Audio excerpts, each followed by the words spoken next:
1850s, Napoleon III's rule was coming to an end, and soft from old age he allowed freedom of the press. This advanced many of the political ideas brewing in France at the time. Though rebellions would be constant in the coming years, France would eventually stabilize in a golden era, a calm between the twin storms of the Napoleonic Wars and World War I. Georges Seurat was born in 1859. His family were wealthy landowners and had multiple properties across France. Growing up, Seurat would spend his time between Paris with his mother and the countryside with his father. This time between country and urban life, working class and upper class, would leave an imprint on young Seurat that revealed itself in the later themes of his work. He showed skill in art from a young age and enjoyed painting in his family's gardens. Prior to time at the academy, Seurat's uncle, Paul Hamante, an amateur artist and textile merchant, trained Seurat. In the following years, Paris would become unstable, and Seurat, now slightly older than 10, would retreat to rural Fontainebleau. Due to internal instability in France and a weak start into colonialism, Prussia took advantage of a political vacuum to seize Paris in 1870. The fighting was intense when the Paris Commune rebelled, demanding worker and gender rights, separation of church and state, women's right to divorce, and gender wage equality. Thousands died in the revolt and historic palaces burned. The Louvre and its massive art collection were set ablaze and barely escaped destruction via the heroic actions of the curator and soldiers who stayed behind to put out fires while under attack.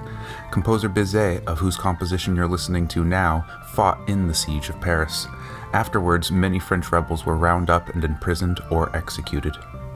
The rebuilding process was not easy, and French society was divided at the time. Progressives wanted rights for low-class workers and women, and for France to move into the next century using new technologies. Less progressives were sympathetic to monarch rule and colonial expansion. The Belle Époque, or Golden Era of France, was a period of intense modernization of cultural ideas and industrial technology that brought can-can dancing, cinema, impressionist painting, Art Nouveau, and the construction of the Eiffel Tower. These new ideas would both inform the subjects and themes of Seurat's artwork and his philosophies on color theory. As the country's fervor cooled, a now teenage Seurat returned to Paris to study art formally. He frequented libraries, made friends, and found influential teachers. He would first befriend fellow artist Edmond Aman-Jean at the Academy. In 1878, he trained under Henri Leman, a disciple of Ingres. His classical teachings included learning form and anatomy by sketching live models and studying masters at museums. Several paintings that left a strong impression on Seurat were created by his contemporaries, Monet and Pissarro, whose works broke the rules of classicists. The vibrant works prioritized light and color as the focus of the work over the depicted narrative subjects. The industrialization and modernization of France not only brought new technologies and advances in science, but new ideas.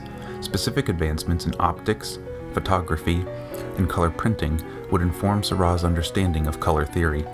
Both in meeting scientist Charles Henry and in reading the essay on the unmistakable signs of art, Seurat developed a strong scientific and logical understanding of light and color. In color printmaking, several layers of single colors are printed on top of another to form new blended colors. Photographic prints utilize chemical grains of simple single colors to form a complex full image.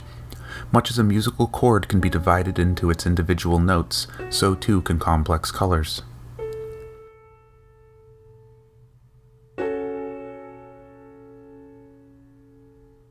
Combining ideas from scientists and impressionist artists such as Monet, Seurat would develop a theory known as divisionism, or pointillism, which divided form and complex colors into tiny adjacent dots of paint that the eye would optically blend together upon viewing. This is in contrast to traditionally mixed paint, which first blends colors on the palette to arrive at a singular color. As Seurat's own advanced theories progressed, he grew frustrated with the rigid rules of the Academy. In 1879, Seurat left and would begin 1 year of service at the military academy at Brest, on the northwestern shore of France. France was involved in many active military campaigns in the 1870s and 80s. The Suez Canal was built in colonial Egypt under a delicate alliance with Britain, an alliance which fell apart over competition to expand colonial rule in Africa. At the time, France was also expanding into Morocco, the Congo, Madagascar, and Vietnam, as well as retreating from Mexico City following a failed siege. While France was amidst both rebellions and fierce colonial expansion, Seurat did not see combat, and instead drew many seascapes during his time at Brest. He filled his time refining his theories and skills in his sketchbook with portraiture of fellow cadets and landscapes by the shore.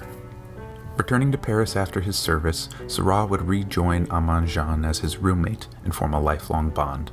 Socially and artistically, this was a productive period of Seurat's life.